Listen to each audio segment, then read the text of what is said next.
Welcome, students. Welcome back to MJC Learning for Standard 12th Economics, and we are on part 3 of our chapter number 4, Supply Analysis. In this chapter, so far, we have learned about the meaning of stock, total output, the meaning of supply, the definition of it. But in our part 2, we have specifically understood about supply schedule, which was a tabular representation showing us a relationship between price and the quantity supplied for a particular commodity. We have categorized our supply schedule into two types, that was individual supply schedule.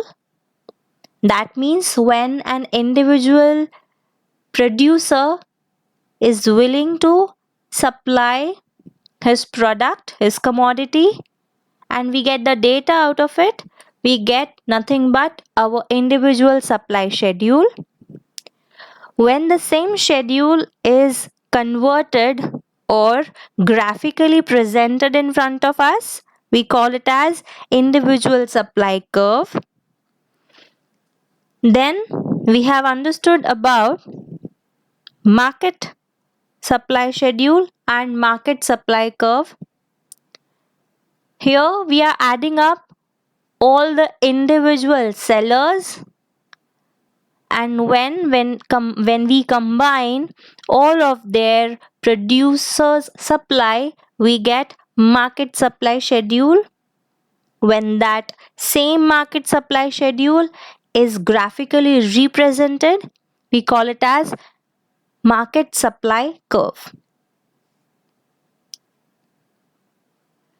We are now going to learn about determinants of supply in our part 3.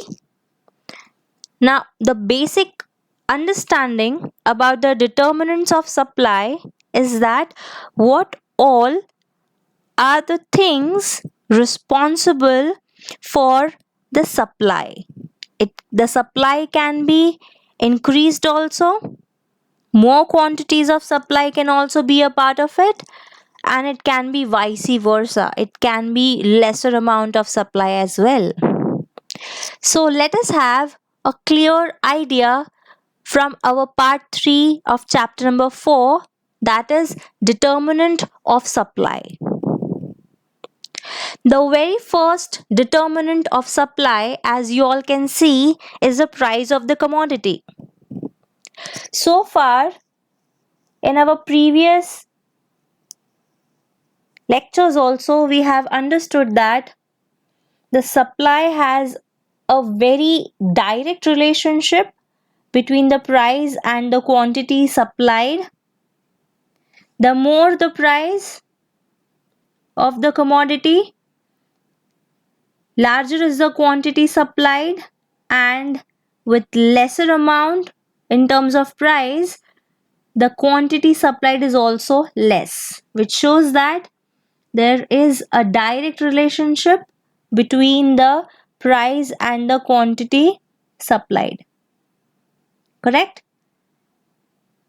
So, price is therefore an important factor which influences the supply of our commodities. More the quantity, if the producer is getting the higher price, he's definitely going to supply more amount of the quantity of his product or the commodity. And on the other hand, if our producer is getting less price, he's definitely cut short his quantity as well. Therefore, we can say that again that there is a direct relationship between the price and the quantity supplied. The second important determinant of supply is the state of technology. State of technology, the level or how upgraded or outdated the technology is being used by the producer. So we all are available in understanding that the phone that we use right now is more technologically upgraded as compared to the mobile phones that were used 10 years below the line. Correct? So, similarly, when it comes to the production, also, the technological improvement helps us to reduce the cost, and which ultimately the better technology helps us to increase the production. In terms of time, we can produce the larger quantities and supply them also in at a larger scale. On the other hand, if our technology is outdated, the producer, his cost will increase, right? And there will be lesser amount of production, which has an impact over the supply as well. Then, moving on to the very next determinant related to the production again is the cost of production. Now, what is cost of production? The amount the producer is spending in order to produce the commodity. We have learned about the factors of production. Yes, the cost is also included when it comes to factors of production. Correct. Land, labor, capital, entrepreneur, raw material, and whatnot. These all are the part of cost of production. So, if the factor's price increases, for example, if the rent of the land increases, of course, the producer will have to bear the more cost of the production, and which will have a negative impact on the supply. That means the supply will decrease. Why? Because the price which will be paid for rent can be otherwise used in producing. यानी अब जो वो extra पैसे rent के तौर पे दे रहा है, वही पैसे वो प्रोडक्शन के पर्पस के लिए भी यूज करके अपने प्रोडक्ट का सप्लाई या उसका प्रोडक्शन बढ़ा सकता था. पर जब कॉस्ट ऑफ प्रोडक्शन बढ़ जाता है तो सप्लाई ऑटोमेटिकली कम हो जाता है, या इसका उल्टा, अगर कॉस्ट ऑफ प्रोडक्शन कम हो जाता है तो सप्लाई हमारी बढ़ जाती है. Moving on to infrastructural facilities. Now, what is an infrastructure? Infrastructure means economy में जो भी बेसिक सर्विसेज प्रोवाइड की जाती हैं, भले ही वो एक राज्य से दूसरे राज्य में हो, in the form of transport, communication, power, rail, road, you can include anything as a part of infrastructural facilities. So, let us understand how infrastructural facilities act as an important determinant of supply. So, the basic infrastructure, if that is good in our country, of course हमारा process of production तो अच्छा होगा ही, साथ में हमारी supply भी अच्छी होगी. कैसे? एग्जाम्पल, हमारे पास अगर रोड्स अच्छे हैं, हमारे पास रेलवे सुविधा अच्छी है, सो हमने जो भी प्रोडक्ट को प्रोड्यूस किया है, भले ही वो पेरिशेबल क्यों ना हो, हम कम से कम टाइम में उसे एक जगह से दूसरे जगह ट्रांसपोर्ट कर सकते हैं. एम आई करेक्ट? सो अगर ऑन द अदर हैंड हमारा इंफ्रास्ट्रक्चरल फैसिलिटीज अच्छे नहीं हैं, सो इसके वजह से क्या हो सकता है, हमारी सप्लाई भी शॉर्टेज में आ सकती है.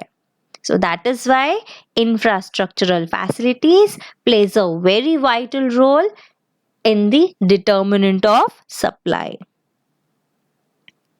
Moving on to another determinant is of government policy.